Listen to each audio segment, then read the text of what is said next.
Hi friends, welcome back to KNR tutorials. ఈ వీడియోలో మనం ఆర్ఆర్బీ గ్రూప్ డీకి సంబంధించి 9th ఆగస్ట్ షిఫ్ట్ 1కి సంబంధించినటువంటి క్వశ్చన్స్ యొక్క అనాలిసిస్ చూద్దాం. ఎవరైనా మన ఛానల్ని ఫస్ట్ టైం చూస్తున్నట్టయితే తప్పకుండా ఛానల్ని సబ్స్క్రైబ్ చేసుకొని వీడియోని లైక్ చేయండి.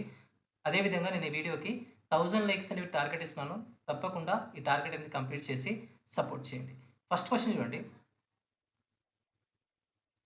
ప్రఖ్యాత వయోలిన్ విద్వాంసురాలు డాక్టర్ ఎన్ రాజంకు 2026లో ఏ రంగానికి గాను పద్మవిభూషణ్ పురస్కారం లభించింది? సో ప్రఖ్యాత వయోలిన్ విద్వాంసురాలు అనేటువంటి ఎన్ రాజంకు 2026లో మనకి ఏ రంగంలో పద్మవిభూషణ్ పురస్కారం వచ్చింది అంటే కళల రంగంలో, కళల రంగంలో పద్మవిభూషణ్ పురస్కారం వచ్చింది. సో ఏ రాష్ట్రానికి చెందినటువంటి మహిళ?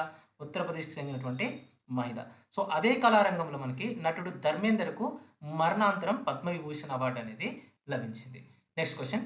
వరల్డ్ హ్యాపీనెస్ రిపోర్ట్ 2026 ప్రకారం వరుసగా 9వసారి ప్రపంచంలోనే అత్యంత సంతోషకరమైన దేశంగా మొదటి స్థానంలో నిలిచింది ఏది? వరల్డ్ హ్యాపీనెస్ రిపోర్ట్ 2026 ప్రకారం ఫస్ట్ ర్యాంక్ ఎవరిది అంటున్నాడు. అంటే ఫిన్లాండ్ది ఫస్ట్ ర్యాంక్ అని చెప్పొచ్చు. సో నెక్స్ట్ ర్యాంక్ ఎవరున్నారు అంటే మనకి డెన్మార్క్, అదేవిధంగా ఐస్లాండ్ది 2వ ర్యాంకు, నెక్స్ట్ డెన్మార్క్ది 3వ ర్యాంకు. నెక్స్ట్ భారత్ ర్యాంక్ ఎంత? 116వ ర్యాంకు. 2026కి సంబంధించి 116 ర్యాంకు. నెక్స్ట్ 2025కి సంబంధించి 118వ ర్యాంకు. సో ఆప్షన్ సి అనేది కరెక్ట్ ఆన్సర్ అవుతుంది. Next question. 2026లో ఏ ప్రముఖ మలయాళ సినీ నటుడికి కళారంగంలో విశేష కృషి చేసినందుకు గాను పద్మవిభూషణ్ పురస్కారం లభించింది అంటే మమ్ముట్టికి. సో ఆప్షన్ బి అనేది కరెక్ట్ ఆన్సర్ అవుతుంది. Next question. బాల్య వివాహ రహిత భారత్లో భాగంగా కేంద్ర మహిళా శిశు అభివృద్ధి మంత్రిత్వ శాఖ నవంబర్ 27 నుండి మార్చి 8 వరకు దేశవ్యాప్తంగా ఎన్ని రోజుల పాటు అవగాహన ప్రచారాన్ని నిర్వహించింది అంటే 100 రోజుల పాటు అవగాహన ప్రచారాన్ని నిర్వహించింది. 2030 నాటికి భారతదేశంలో బాల్య వివాహాలను పూర్తిగా నిర్మూలించాలన్నటువంటి లక్ష్యంతో 100 రోజుల పాటు ఈ ప్రచారాన్ని నిర్వహించడం జరిగింది. సో ఆప్షన్ బి అనేది కరెక్ట్ ఆన్సర్ అవుతుంది. Next question. భారత ప్రభుత్వం ఏర్పాటు చేసిన 16వ ఆర్థిక సంఘంకు చైర్మన్ ఎవరు? నేను ఇంతకుముందే చెప్పా 16వ ఆర్థిక సంఘానికి సంబంధించి వేరే క్వశ్చన్ వచ్చింది మనకి. అప్పుడు దీనికి సంబంధించినటువంటి చైర్మన్ గురించి కూడా చెప్పాను నేను. కంపల్సరీ అడుగుతాడు, గుర్తుపెట్టుకోండి అని చెప్పి స్పెషల్గా మెన్షన్ చేసిన. సో అదే క్వశ్చన్ ఇప్పుడు అడిగిండు. ఓకేనా? సో నేను ఏదైతే ఇంపార్టెంట్ అని చెప్తానో తప్పకుండా గుర్తుపెట్టుకోవడానికి ట్రై చేయండి. ఎందుకంటే తప్పకుండా మళ్ళీ నెక్స్ట్ ఎగ్జామ్లో అడిగేటటువంటి అవకాశం ఉంటుంది. ఎవరు అంటే డాక్టర్ అరవింద్ పనగారియా. 16వ ఆర్థిక సంఘం యొక్క చైర్మన్ ఎవరు అంటే డాక్టర్ అరవింద్ పనగారియా. నెక్స్ట్ 15వ ఆర్థిక సంఘం యొక్క చైర్మన్ ఎవరు అంటే ఎన్కే సింగ్. ఓకేనా? సో 16వ ఆర్థిక సంఘం chairman doctor Arvind Panagariya. Next 15వ ఆర్థిక సంఘం చైర్మన్ అంటే డాక్టర్ ఎన్కే సింగ్. ఫ్రెండ్స్, మనకి ఏఎన్ఆర్ ట్యుటోరియల్స్ నుంచి ఆర్ఆర్బీ గ్రూప్ డి ఆస్పిరెంట్స్ కోసం సూపర్ రివిజన్ మెటీరియల్ అనేది అందించడం జరుగుతుంది. సో దానికి సంబంధించి అసలు కంటెంట్ ఏముంది, అది మీకు యూజ్ అవుతుందా అనేది ఒకసారి ఈ వీడియోలో చూద్దాం. సూపర్ రివిజన్ మెటీరియల్లో భాగంగా మనం ఏమందిస్తున్నామంటే 10 గ్రాండ్ టెస్ట్లు మీరు ప్రాక్టీస్ చేసుకోవడానికి, నెక్స్ట్ 18 మంత్స్ కరెంట్ అఫైర్స్. ఇందులో మీకు 2015 జనవరి నుంచి 2016 జూన్ వరకు 18 మంత్స్ కరెంట్ అఫైర్స్ ఉంటాయి. Almost 750 current affairs with explanation ఉంటాయి, విత్ టెక్స్ట్ ఎక్స్ప్లెనేషన్ ఉంటాయి. నెక్స్ట్ ఇందులోనే మీకు టాపిక్ వైజ్ కరెంట్ అఫైర్స్ అంటే సో ఇక్కడ చూడండి, sports, awards, central government schemes, GI tax, union budget, appointments, exercises, state government schemes, submits, indexes and ranks, economic survey, current affairs ఉంటాయి. మొత్తం 11 topics సంబంధించినటువంటి current affairs అనేవి ఉంటాయి. నెక్స్ట్ వీటితో పాటుగా 2025లో జరిగినటువంటి ఎగ్జామ్ ఉంది కదా, ఆర్ఆర్బీ గ్రూప్ డికి సంబంధించి, మనం దానికి సంబంధించినటువంటి ఎగ్జామ్ రివ్యూ వీడియోస్ అనేది చేయడం జరిగింది. దానికి సంబంధించి కంప్లీట్ పీడిఎఫ్స్ అనేవి మీకు ఈ 2025 ఆల్ సిప్స్ జనరల్ సైన్స్ పీడిఎఫ్లో మీకు ఉంటాయి. Next 1500 general science MCQs. ఇందులో కెమిస్ట్రీకి సంబంధించి 500 ఉంటాయి, నెక్స్ట్ ఫిజిక్స్కి సంబంధించి 500 ఉంటాయి, నెక్స్ట్ బయాలజీకి సంబంధించి కూడా మీకు 500 ఎంసీక్యూస్ అనేవి ఉంటాయి. సో మరి ఈ కోర్స్ని ఎలా అవైల్ చేసుకోవాలనుకుంటే చూడండి, మీకు ప్లే స్టోర్లో కేఎన్ఆర్ ట్యుటోరియల్స్ అనే యాప్ ఉంటుంది. ఆ యాప్ను డౌన్లోడ్ చేసుకోగానే లాగిన్ అవ్వగానే మీకు ఇక్కడ స్టోర్ అనే ఆప్షన్ కనిపిస్తుంది. ఈ స్టోర్ అనే ఆప్షన్ పైన క్లిక్ చేస్తే మీకు ఇలా కోర్సెస్ అనేవి ఓపెన్ అవుతాయి. మీకు ఇందులో ఆర్ఆర్బీ గ్రూప్ డికి సంబంధించి 149 రూపీస్ కోర్స్ అనేది కనిపిస్తుంది.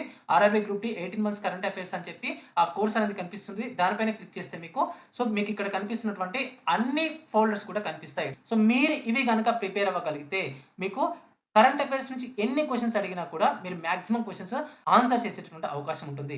15-20 క్వెషన్స్ అడుగుతున్నారు కరెంట్ అఫైర్స్‌లో. అన్ని క్వెషన్స్‌కి మనం ఆన్సర్ చేసే విధంగా ఈ కోర్స్ అనేది డిజైన్ చేయడం జరిగింది.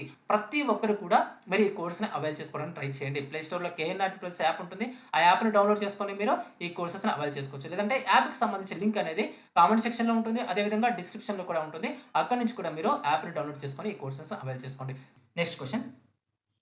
సింగపూర్ ఓపెన్ 2026 బ్యాడ్మింటన్ టోర్నమెంట్‌లో పురుషుల డబుల్స్ టైటిల్‌ను గెలుచుకోవడానికి భారత జోడీ సాత్విక్ సాయిరాజ్ రంకిరెడ్డి అదేవిధంగా చిరాగ్ శెట్టి ఏ దేశానికి చెందిన జోడీని ఓడించారు? అంటే ఇండోనేషియాకి చెందినటువంటి జోడీని ఓడించడం జరిగింది. సో ఆప్షన్ సి అనేది కరెక్ట్ ఆన్సర్ అవుతుంది. Next question. ఇటలీలోని మిలానో కార్టినాలో జరిగినటువంటి 2026 ఇంటర్ ఒలింపిక్స్ పతకాల పట్టికలో ఏ దేశం అగ్రస్థానంలో నిలిచింది? అంటే నార్వే దేశం అనేది అగ్రస్థానంలో నిలిచింది. రెండో స్థానంలో ఎవరు ఉన్నారంటే ఇటలీ. సో నార్వే దేశం అనేది 18 స్వర్ణాలు అదేవిధంగా మొత్తంగా 41 పతకాలతో మొదటి స్థానంలో నిలిస్తే ఇటలీ మనకి 30 పతకాలతో రెండవ స్థానంలో నిలిచింది. ఆప్షన్ డి అనేది కరెక్ట్ ఆన్సర్ అవుతుంది.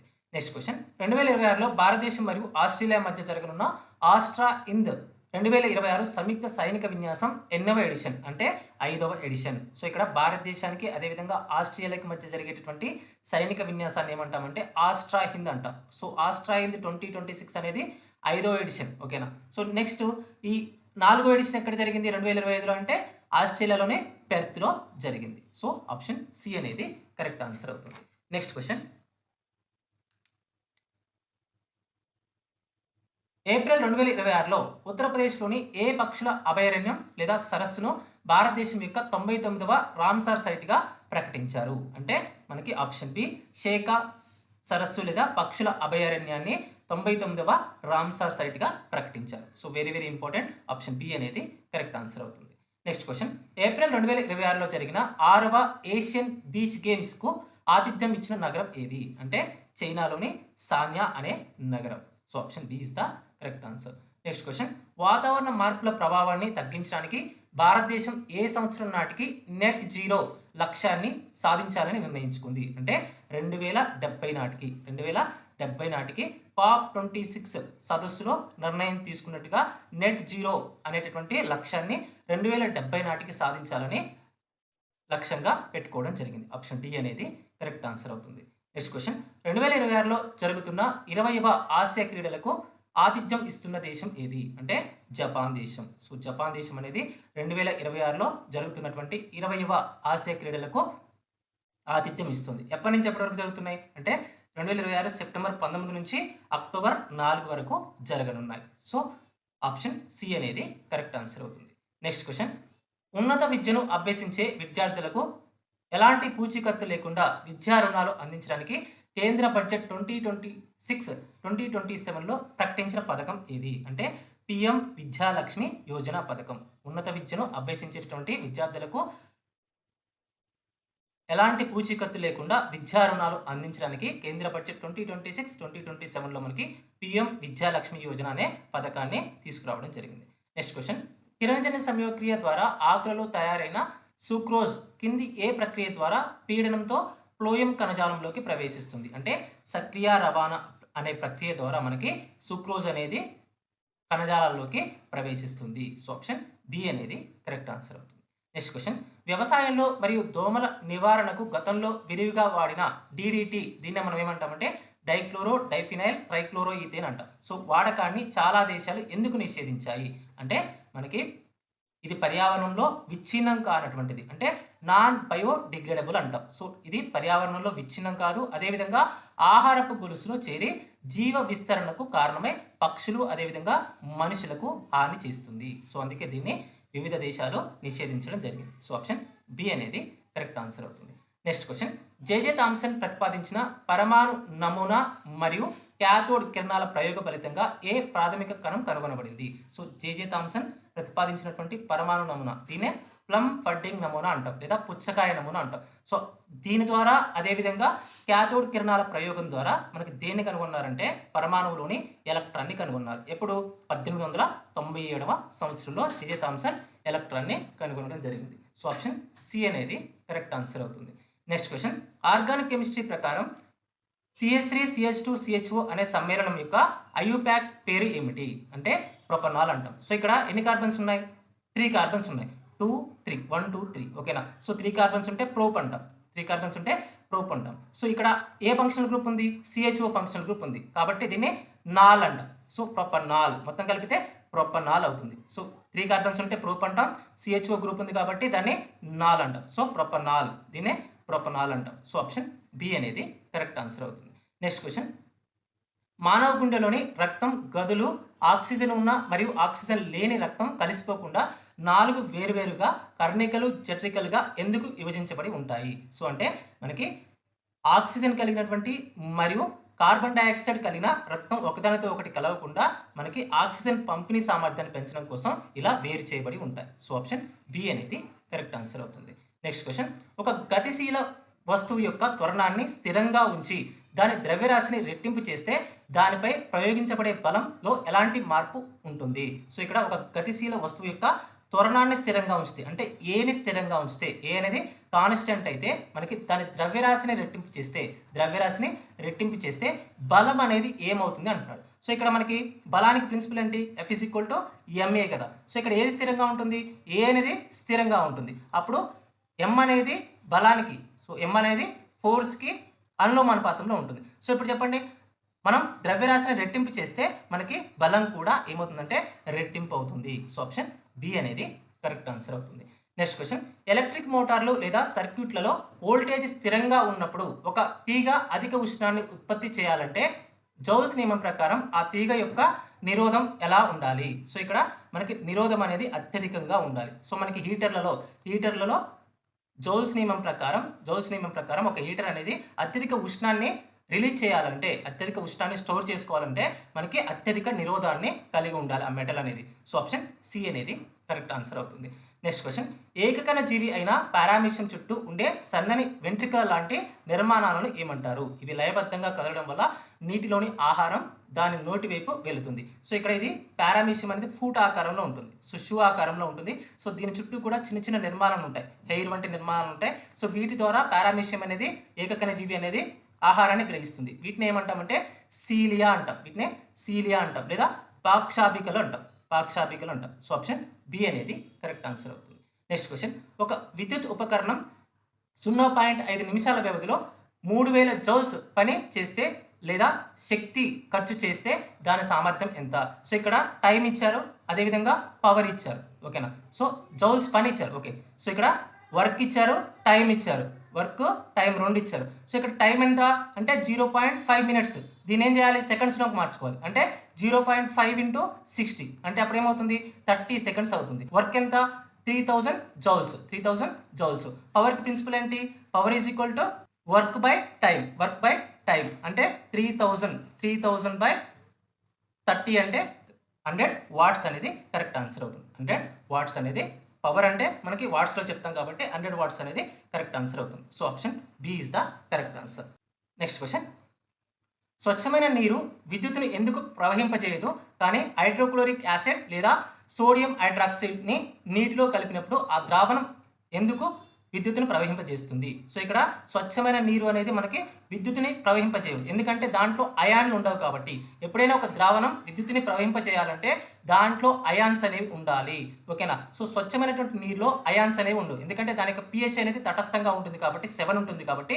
సో దానికి ఎలాంటి విద్యుత్ ప్రవాహాన్ని ఇచ్చేటటువంటి స్వభావం అనేది ఉండదు. సో అదే మీరు కనుక HCl కానీ లేకపోతే NaOH కనుక డిజాల్వ్ చేస్తే వాటర్లో అవి H+ గాను అదేవిధంగా Cl- అయాన్లు గాను మనకి విడిపోతాయి. సో ఈ అయాన్లు అనేవి మనకి విద్యుత్తుని ప్రవహింపచేస్తాయి. సో అందువల్ల మనకి HCl కానీ లేదా NaOH కానీ ఉన్నటువంటి నీటికి అధిక విద్యుత్ సామర్థ్యం అనేది, వాహకత అనేది ఉంటుంది. సో ఆప్షన్ బి అనేది కరెక్ట్ ఆన్సర్ అవుతుంది.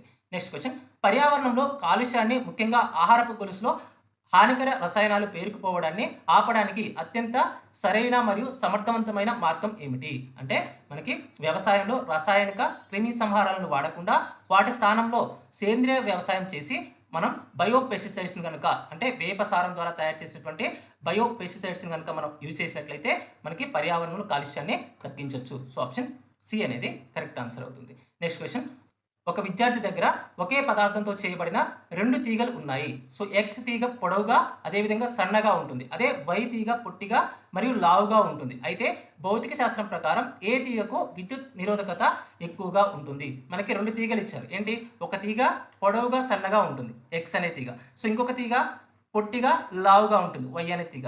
సో, ఇప్పుడు మీరు తెలుసుకోవాల్సింది ఏంటంటే మనకి నిరోధం అనేది తీగ యొక్క పొడవుకి అనులోమానుపాతంలో ఉంటుంది.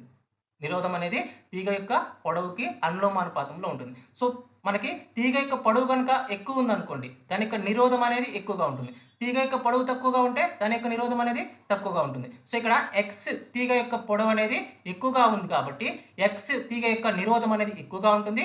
అదే వై తీగ యొక్క పొడవు అనేది తక్కువగా ఉంది కాబట్టి దాని యొక్క నిరోధం అనేది తక్కువగా ఉంటుంది. సో, ఇక్కడ పొడవుగా సన్నగా ఉన్నటువంటి ఎక్స్ తీగకు అధిక నిరోధం అనేది ఉంటుంది. సో, ఆప్షన్ బి అనేది కరెక్ట్ ఆన్సర్ అవుతుంది. సో, ఇవి మనకి 9th ఆగస్ట్ షిఫ్ట్ 1కి సంబంధించినటువంటి ఇంపార్టెంట్ క్వెషన్స్. సో, ఎవరైనా మన ఛానల్‌ని ఫస్ట్ టైమ్ చూస్తున్నట్లయితే ఛానల్‌ని సబ్స్క్రైబ్ చేసుకొని వీడియో లైక్ చేయండి. అదేవిధంగా ఎవరైనా ఇంకా సూపర్ రివిజన్ కోర్స్‌కు సంబంధించినటువంటి పీడీఎఫ్ తీసుకోకపోతే తీసుకోండి. సో, అందులో మీకు జనరల్ సైన్స్‌కి సంబంధించి 1500 క్వెషన్స్, అదేవిధంగా మనకి 750 కరెంట్ అఫైర్స్, నెక్స్ట్ 10 గ్రాండ్ టెస్ట్‌లు మీకు ప్రొవైడ్ చేయడం జరుగుతుంది. చాలా చాలా యూజ్‌ఫుల్‌గా ఉంటుంది. అదేవిధంగా ఏవైతే ప్రీవియస్ 2025కి సంబంధించినటువంటి షిఫ్ట్ వైస్ క్వెషన్స్ ఉంటాయో వాటి యొక్క పీడీఎఫ్ కానివ్వండి, సో, ప్రస్తుతం జరుగుతున్నటువంటి క్వెషన్స్ యొక్క ఎగ్జామ్స్ యొక్క పీడీఎఫ్ కానివ్వండి మీకు అందుబాటులో ఉంటుంది. సో, తప్పకుండా ప్లే స్టోర్ నుంచి కేఎన్ఆర్ ట్యూటోరియల్స్ అనే యాప్‌ని డౌన్‌లోడ్ చేసుకొని అక్కడి నుంచి మీరు ఈ కోర్స్‌ని అవైల్ చేసుకోవచ్చు. లేదంటే యాప్‌కి సంబంధించి లింక్ అనేది కామెంట్ సెక్షన్‌లో, డిస్క్రిప్షన్‌లో ఉంటుంది. అక్కడి నుంచి కూడా మీరు యాప్‌ని డౌన్‌లోడ్ చేసుకొని ఈ కోర్స్‌ని అవైల్ చేసుకోవచ్చు. మరొక వీడియోలో మరొక ఇంట్రెస్టింగ్ అప్డేట్‌తో మళ్ళీ కలుసుకుందాం. అంతవరకు సెలవు. జై హింద్.